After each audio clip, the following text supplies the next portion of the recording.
Hey everyone, it's Dave and Bo, and she had wanted me to remind you that I missed a plant last week, and I missed it because the flower was closed. So this is an iris called Iris nata, and it's one of those plants that has a little bit of history because I worked for a lady in the nursery business that her father hybridized this particular iris and named it after her mother. So this was given to me by a few rhizomes and everything, and it's just, spreads out pretty quickly, as you can kind of see here. But this is one of the coolest iris flowers, I think, and has a little bit of a special meaning for me in this garden. So that is what Bo reminded me to tell you, and now we'll head off into the other parts of the garden. Now for some good news, I do have some leaves coming out on the Helen Trauble rose. So I am very excited. She is a little bit behind all the other roses that you can see leafing out, but it looks like she'll be with us for another year, which is fantastic as far as I'm concerned. Also some buds beginning to swell on the Dwarf peach and Dwarf nectarine that I've got. Those should be open in the next couple of weeks, and they are among my favorite flowers. They're all double, not a huge amount of fruit from them, and generally low quality fruit because they are genetic dwarfs, but beautiful flowers. And speaking of flowers, now keep in mind today is February 17th 2023, and we have a beautiful blooming rose, and this is called Heaven. Now once all the other roses begin to bloom, I'll walk you through them and show you the different varieties. I think I have about somewhere between 50 and 60 all told at the end of the day. Got another iris bloom beginning to open up. Hopefully this is one of the darker irises. I have a couple that are kind of a reddish purple that is absolutely stunning, much more than the common dark blues that we get.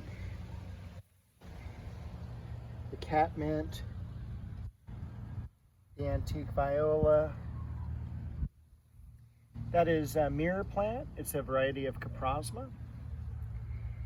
And the dwarf pittosporum, that I'm looking forward to getting more of those two, dotting them in a couple different areas in this rose garden for some consistency. Really looking forward to Lynn Anderson blooming. That's probably my favorite rose right now, even though it isn't very fragrant. These are white lion daffodils. No buds yet. They're a later bloomer, large trumpet, pure white. No pink at all. And I saw one of the pansy flowers that has also recovered from the rain we had several weeks ago. And behind it, yesterday I planted Santolina. And Santolina, I think I would probably classify it as a perennial. Gets about a foot tall, foot wide, has kind of a creamy yellow flower to it. Not real bright yellow, but definitely a lighter shade. And this is one of the plants that is commonly used in potpourri, if I'm remembering everything correctly from my nursery days. There's also a silver foliage variety as well, which I'll probably put in one of those sometime later. But I saw this at a nursery the other day and I picked it up because I haven't had one in probably about 20 years in the yard. This is Garden Party. So along with the perennials underneath the roses, I try to make sure that they contrast with the roses that are up above. And that is Tournament of Roses.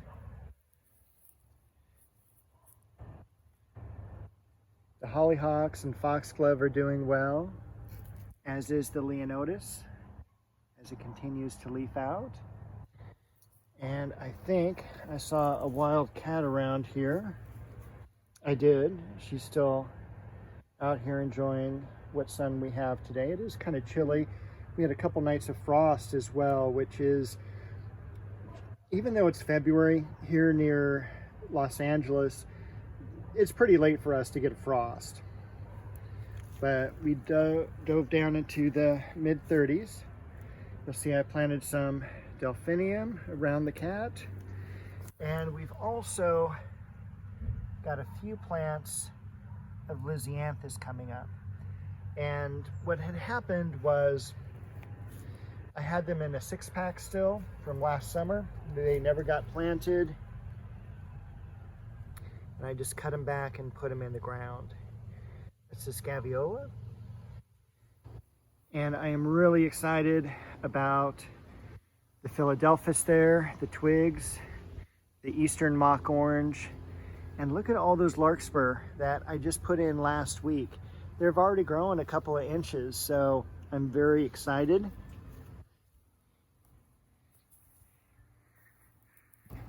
Can't wait for those to bloom. More foxglove as well I put around here, because this way I wanted to be like surrounded by foxglove. I thought, what could be more English than that? So I've got foxglove on the south side, the east side, and the north side. Besides that, you can see how the Anna apple is in bloom. Saw some bees around earlier, but it is just very, very stunning. And you can definitely tell how old the apple tree is with all those craggly spurs throughout the stems. And I did more pruning on the macadamia, so I just have a little bit more to do, although a little bit will still take me a couple of weeks, just because when you get up there and you start cutting, those are some pretty big branches, and they fill up the trash can so quickly. One fun story I was thinking about just the other day, you can kind of see that, let's see, a little bit further away from the tree. The branching on the macadamia is really nice, but it's missing a branch between the apple tree and the macadamia. There was a storm that went through here at the very end of summer 2 years ago, maybe a year and a half, and it had a lightning strike and struck that branch and just toasted it. And it was scary, but it was awful to see just such a perfect branch being basically cut in two and burn marks on the edges. It was something else, I'll tell you that. Got the climbing rose. Again, this is Cecile Bruner. Got a lot less things in the nursery this week. Most of everything got planted, but I did pick up, and I don't know where to put it yet, white monkey flower. This is a variety of mimulus. And take a look at that bloom there. It's one of the reasons I love these curly flowered pansies. And then in the pot there, that is Blatilla, hardy ground orchid, which will have white Cattleya-like flowers, hopefully pretty soon. I need to put that in the ground this week, a dwarf Chamaecyparis, that's a variety of Nana. And it looks like most of the blooms on the flowering quince have already passed, so I do need to get that into the ground as well. Looking across the yard, look at that magnolia. And I also saw another Magnolia with a yellow flower called Elizabeth, and that may have to come home with me someday soon, but I just don't know where to put it yet. I want to finish working on this ligustrum hedge. My goal is to take out every other one, cut these severely back so that they're more columnar like this one here. In fact, I want it more of a teardrop shape, but already it's bulking out. But that's a lot of work and a lot of trash can filling too.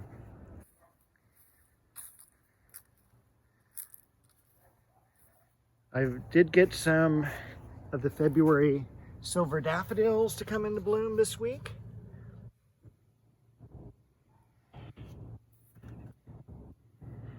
A smaller trumpet shape, not as long as like the King Alfred or Mount Hood or anything like that, but you can't beat it for how easy it is to grow, how it naturalizes. And this is the first time I separated them. This is the second year now that they are blooming once they've been separated out. You'll see I also put in a lot of violas this week. I have a double osteo. There's also that twig there is by the yellow tag. That's a double osteo also. And I'm hoping that will come back. It's one of those, again, where it was too long in the container. This is a heliotrope, a little lighter color. And then back over there is the heliotrope with the darker color, more common color. And I'm excited, hopefully, that these hyacinths will begin blooming next week. I've got the carnation planted with the fern behind it. I need to do some fence repair. So I didn't want to do any planting too close to the fence, but it's leaning and I need to make sure that's fixed. Variegated Alstroemeria, always looking nice.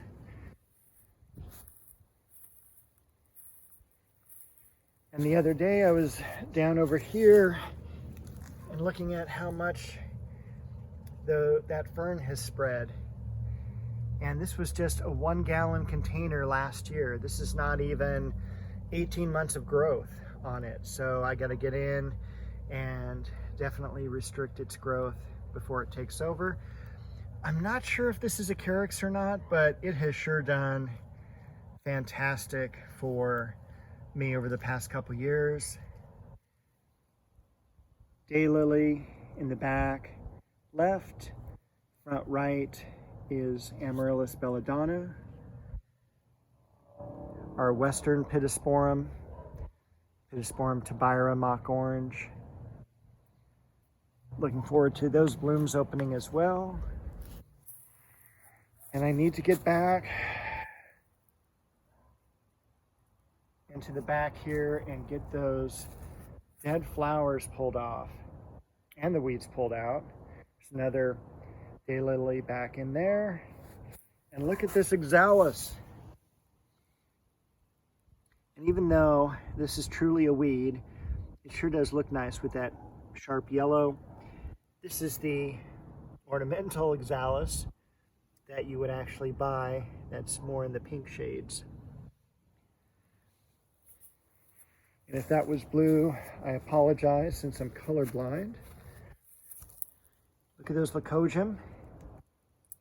Seems that each week I show you a video and they're just always there and looking great. And look at the ones in the back, just coming into bloom now.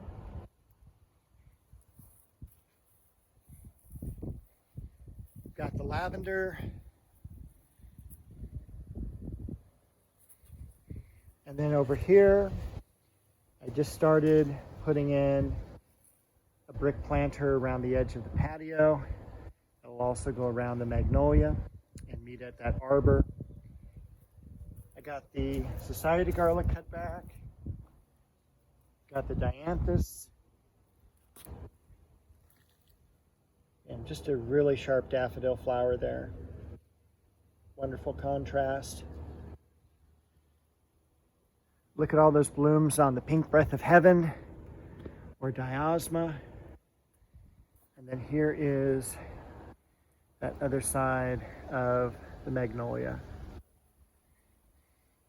I hope you can see why I like it so much. It is just all these flowers hovering in space. There were a couple leaves I saw beginning to sprout out, but not a whole lot yet. Unfortunately, this is when the plant gets a little messy, dropping some of the flower buds, but it's a small price to pay. All right, that's it for this week. I will see you all next week with another video.